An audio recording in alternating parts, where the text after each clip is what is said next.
they didn't want it to leave. You know, because it brought a whole new kind of dynamic to that space that was never there before, and it's something they wanted to continue. Anything else before I have a few things. How has the transition been from Trinidad arts, and people don't appreciate it, the mass and everything is seasonal, to going to all these foreign countries, and how much they appreciate it, see it in museums and all these things? Well, you know, the thing is, you know, because larger society, you know, these societies have larger populations, so you have more people going to museums, but it doesn't necessarily mean that they appreciate, you know, art, you know, more. I mean, what they do have much older institutions and systems in place that support arts and artists. I mean, I was in Toronto about a week and a half ago, and you know, I was just amazed by the kind of investment that is put for arts organizations there. Like, and all of them, I mean, are not supported by government or anything like that in any way.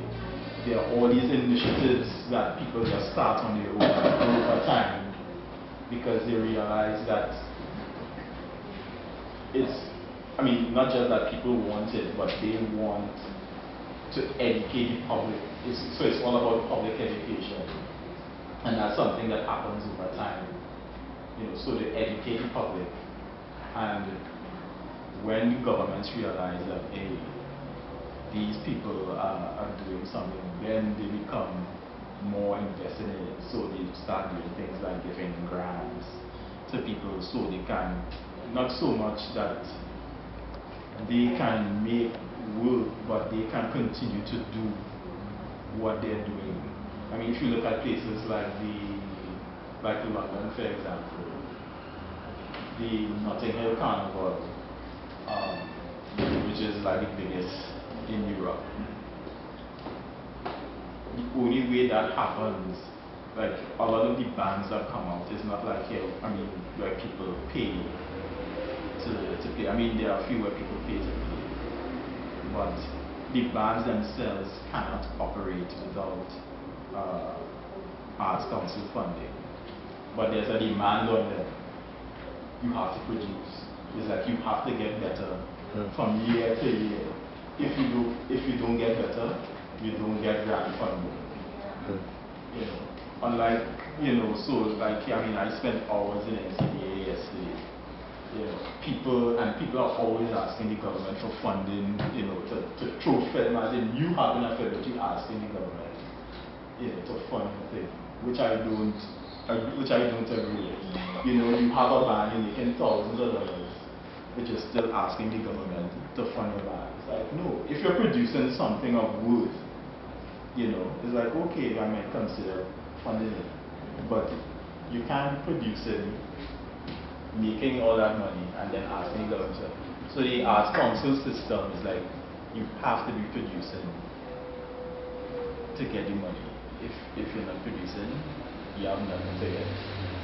You know, and part of the Arts Council role as well is about education and making people more aware. So at the end of the process, they have to write a report, and that report is made public, so people can read about it. People can access the information. They can access the bands.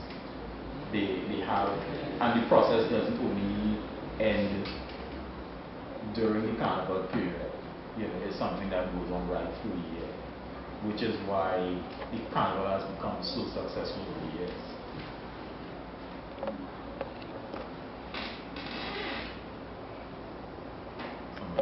I have well, Ruby, I have one on their behalf, and this actually takes you back to the very base and foundation of I suppose what you built over the years, but it's actually where they're starting off now. So they have to design from us, right? They have to create a mass. So I think my question is twofold in how would you guide a young designer through that process? And the second part of it is, what do you think makes a mask work, that makes it successful? How do you design a mask? I don't know, mask. Well, I will give you a piece of advice that was given to me. This piece of advice was given by the man himself. This was by himself. I was working on a costume one year, and it's like I was just bouncing the head trying to get this thing done. It's like I'm trying, and nothing. So I called him up. I was like, look, I'm working on this costume, and I need some help. He said, okay, come sit down, let's look at it, figure it out. I get to the house, and then I get cussed. Because he said basically, how you could call me and come in my house and ask me how to build this costume. I said, tell me to come. He said, look, he said, first thing, he said, just do it. He said, you have this trial and error. He said, you're going to make mistakes. And I think as people, we're always afraid to make mistakes, but we learn from those mistakes. And I think a lot of people don't understand even him to tell you, a lot of people don't understand all the mistakes that were made in the costumes. What's that? Something with the look. Yeah, a lot of people, I think people understand, a lot of them understand how many mistakes were made during his process of designing and making costumes. I mean, if you talk to somebody like like Peter Samuel, who wore the costumes, he will tell you, like, actually some of the mistakes that were made in the costumes actually added to the characteristic of it,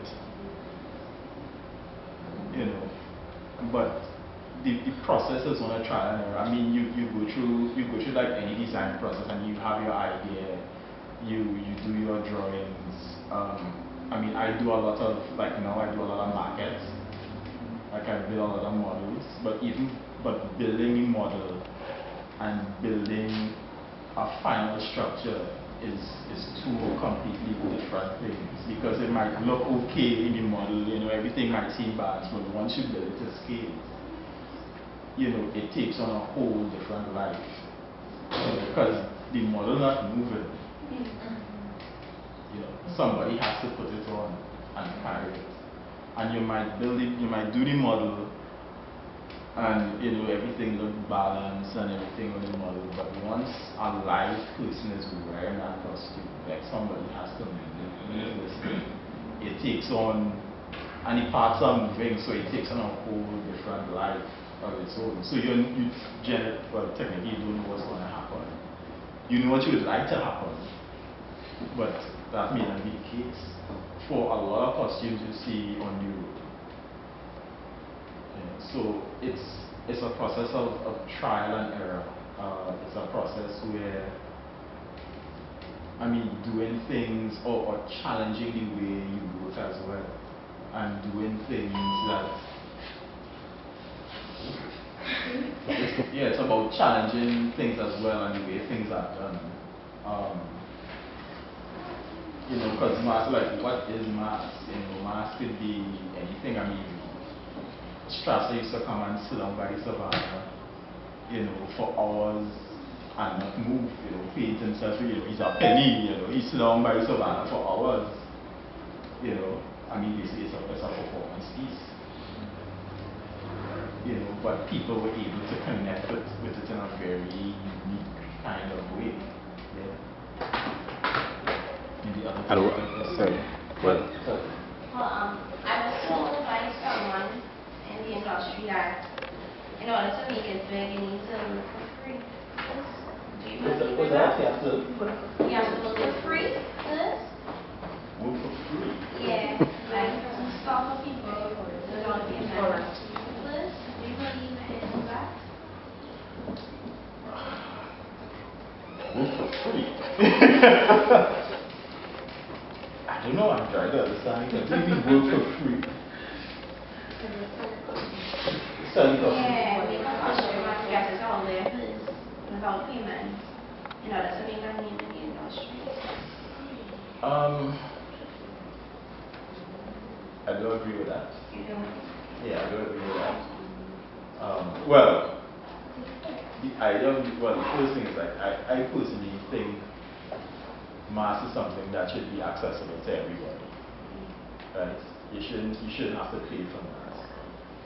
Personally, I think like if I have the money and I produce a band, it's like, hey, you want to play? Come.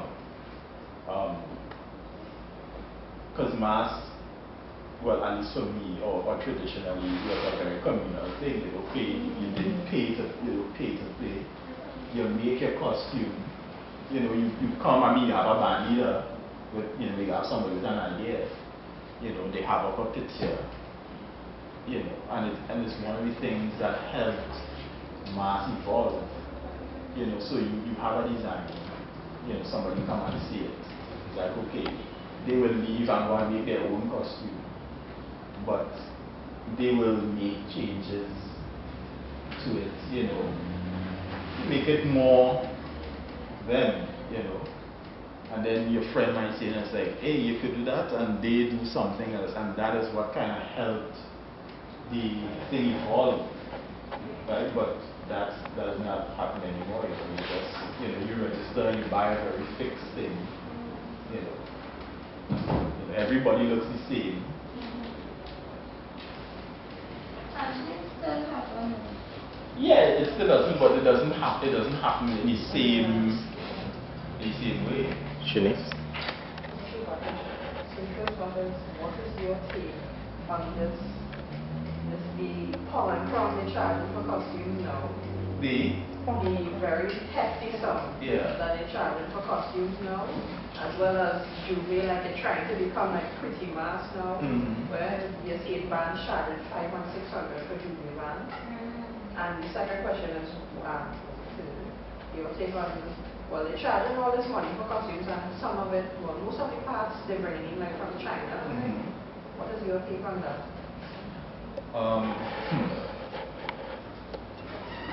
$5,000 or $6,000 for costume, I think it's ridiculous. Yes, things like, we live in an age where things are getting more expensive. But I think a lot of these band leaders, it's just about it's strictly economic.